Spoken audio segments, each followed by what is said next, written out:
ನಾನು ರಾಯಚೂರು ಜಿಲ್ಲೆಯಲ್ಲಿ ಅಕ್ರಮವಾಗಿ ಮದ್ಯ ಮಾರಾಟ ಮತ್ತು CS ಪೌಡರ್ ಅನ್ನ ಮಾಡ್ತಾರೆ ಅಂತ ಕೇಳಿದೆ. ಹಾಗಾಗಿ ರಾಯಚೂರು ಜಿಲ್ಲೆಯಲ್ಲಿ ಕೆಲವು ವ್ಯಕ್ತಿಗಳು ಸ್ವಲಾಭಕ್ಕಾಗಿ ಅನಧಿಕೃತ ಸ್ಥಳಗಳಲ್ಲಿ ಅಕ್ರಮವಾಗಿ ಮದ್ಯ ಮಾರಾಟ ಮಾಡುತ್ತಿರುವುದು ಸರ್ಕಾರ ಗಮನಕ್ಕೆ ಬಂದಿರುತ್ತದೆ ಅಂತೇಳಿ ಇದರಲ್ಲಿ ಉತ್ತರವನ್ನು ಕೊಟ್ಟಿದ್ದಾರೆ. ಯಾರು ಆ ವ್ಯಕ್ತಿಗಳಂತೇಳಿ ಸನ್ಮಾನ್ಯ ಸಚಿವರಾದ್ರೂ, ಯಾಕಂದ್ರೆ ಏನಾಗ್ತಾ ಇದೆ ಅಲ್ಲಿ ಗಡಿನಾಡು ನಮ್ದು ತೆಲಂಗಾಣ ಮತ್ತು ಆಂಧ್ರ ಎರಡು ಗಡಿನಾಡಿಗೆ ನನ್ನ ಗ್ರಾಮೀಣ ವಿಧಾನಸಭಾ ಕ್ಷೇತ್ರ ಇದೆ. ಅಲ್ಲಿ ಸುಮಾರು ದಿನನಿತ್ಯ ಸಾವಿರಾರು ಜನ ಅಲ್ಲೆಲ್ಲ ಇದೇ ದಂಧೆಗೆ ಈಗ ನಿಂತುಬಿಟ್ಟಿದ್ದಾರೆ. ಪೌಡರ್ಗಳನ್ನ ಆ ಕಡೆ ತೆಲಂಗಾಣದಿಂದ ತರೋದು, ಈ ಕಡೆ ಸೇಂದಿಯನ್ನ ಮಾಡೋದು. ಹಾಗಾಗಿ ಇಷ್ಟೊಂದು ದಾಖಲಾತಿಗಳು ಮತ್ತು ದಾಖಲೆಗಳು ಕೇಸ್ಗಳಾದ್ರೂ ಕೂಡ ಇಲ್ಲಿವರೆಗೂ ಕೂಡ ಅವ್ರಿಗೆ ಯಾವುದೇ ಪನಿಷ್ಮೆಂಟ್ಗಳಾಗಿಲ್ಲ ಮತ್ತು ಗಡಿಪಾರುಗಳು ಕೂಡ ಆಗಿಲ್ಲ. ಹಾಗಾಗಿ ಅವ್ರಿಗೆ ಯಾವುದು ಇವರು ಕ್ರಮಗಳನ್ನು ತೆಗೆದುಕೊಂಡ್ರು ಕೂಡ ಅಲ್ಲಿ ಯಾವುದು ತಡೆಗಟ್ಟಕ್ಕೆ ಆಗ್ತಾ ಇಲ್ಲ.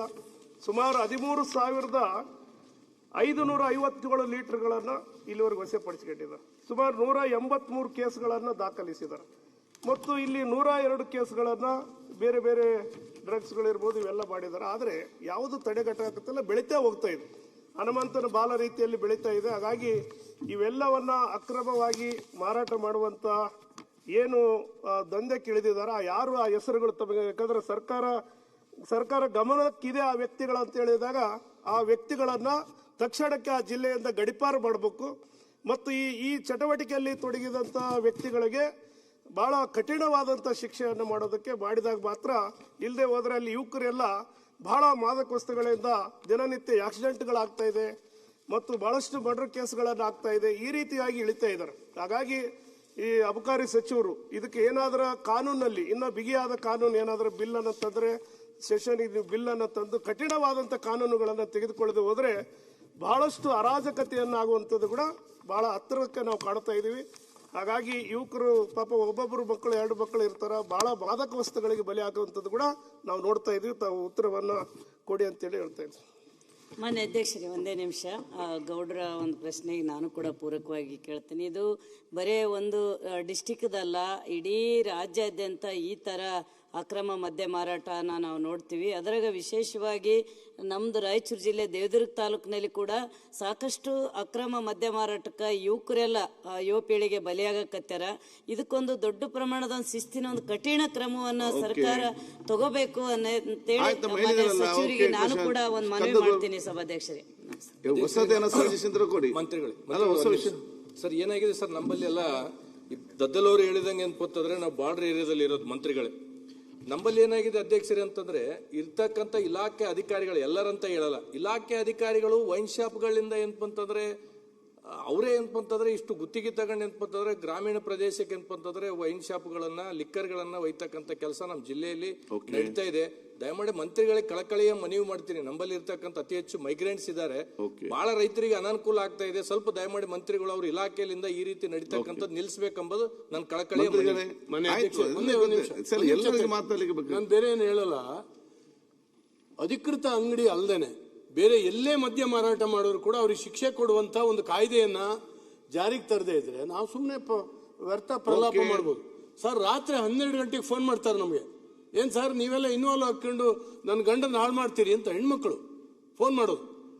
ಯಾಕಂದ್ರೆ ಕುಡಿದು ಹೋಗಿ ಹೊಡಿತಾ ಇರ್ತಾರೆ ಅವರಿಗೆ, ಹೆಣ್ಮಕ್ಳಿಗೆ. ಎಲ್ಲಿ ಬ್ರಾಂಡಿ ಶಾಪಲ್ಲ, ಬೇರೆ ಬೇರೆ ಮನೆನೂ ಅಂಗಡಿ ಆಗಿಬಿಟ್ಟಿದ್ದಾವೆ, ಈಗ ತಗೊಂಡೋಗಿ ಮಾರ್ತಾ ಇದ್ದಾರೆ. ಮತ್ತೆ ಇಲಾಖೆಯವರಿಗೆ ಗೊತ್ತಿದೆ ಯಾರ್ಯಾರು ತಗೊಂಡೋಗಿ ಮಾರೋದು ಅಂತ ಹೇಳಿ. ಮತ್ತು ಪೊಲೀಸು ಬೀಟ್ ಪೊಲೀಸ್ ಚರ್ಚೆ ವಿಷಯ ಹೇಳಿದ್ರೆ ಈಗ ಕಾನೂನು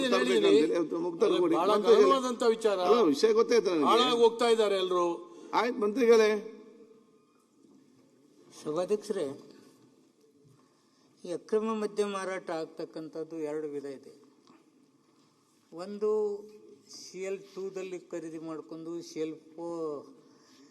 MSLಲ್ಲಿ ಖರೀದಿ ಮಾಡ್ಕೊಂಡು ಹೊರಗಡೆ ತೆಗೆದುಕೊಂಡು ಹೋಗಿ ಕುಡಿತಕ್ಕಂಥದ್ದು, ಅದು ತಪ್ಪೇ, ನಾವು ತಪ್ಪಲ್ಲ ಅಂತ ಹೇಳೋದಿಲ್ಲ. ಇನ್ನೊಂದು ಕಡೆ ಮಿಲಿಟರಿಯವರ ಹೆಸರಿನಿಂದ ತೆಗೆದುಕೊಂಡು ಮಾರಾಟ ಮಾಡ್ತಕ್ಕಂಥದ್ದು ಒಂದು ನಡೀತಾ ಇದೆ. ಇದಕ್ಕೆ ನಾವು ಆಲ್ರೆಡಿ ಬರೀ ರಾಯಚೂರು ಸೀಮಿತವಾಗಿ ಒಟ್ಟು 183 ಕೇಸನ್ನು ಒಂದು 3 ವರ್ಷದಲ್ಲಿ ಹಾಕಿದ್ದೀವಿ. ಜಪ್ತಿಪಡಿಸಿದ್ದು 13,557 ಸಿಂಧಿ ಲೀಟರ್ಗಳನ್ನ ನಾವು ಜಪ್ತಿ ಮಾಡಿದ್ದೀವಿ.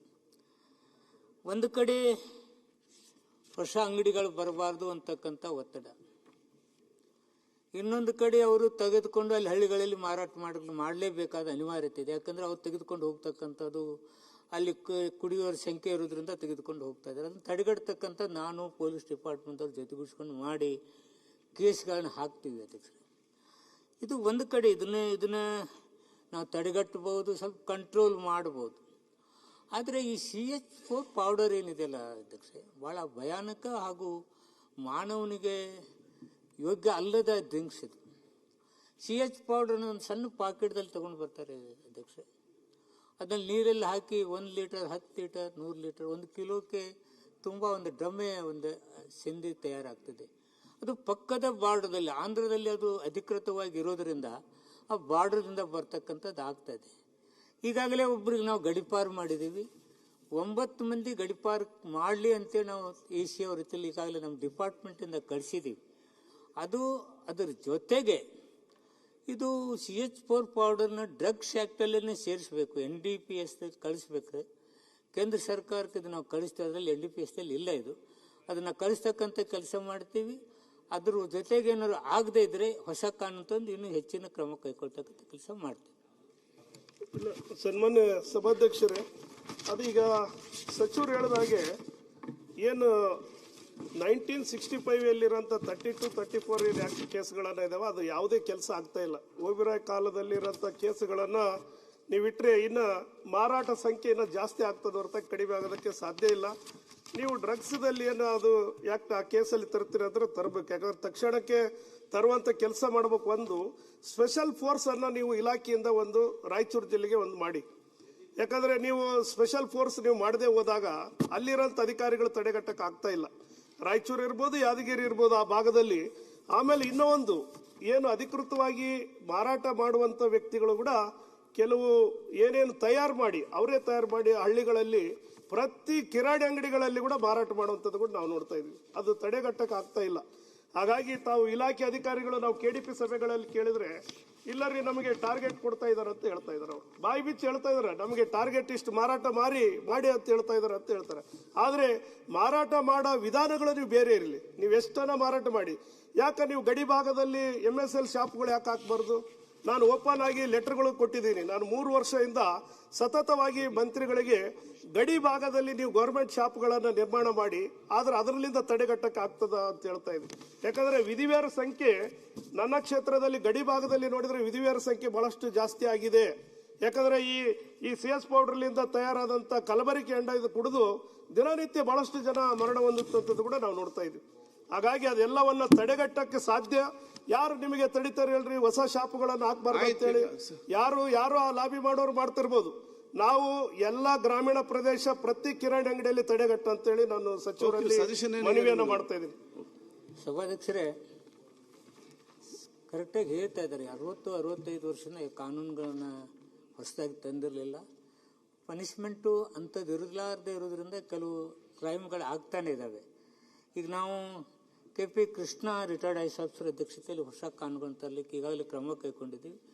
ಅದರಲ್ಲಿ ಕಠಿಣ ಕ್ರಮ ಕೈಗೊಳ್ತೀವಿ. ಅವ್ರು ಹೇಳಿದ ಹಾಗೆ ಒಂದು ಹೊಸ ಟೀಮಲ್ಲಿ ನಾವು ಕಳಿಸ್ತಕ್ಕಂಥ ಕೆಲಸ ಮಾಡ್ತೀವಿ.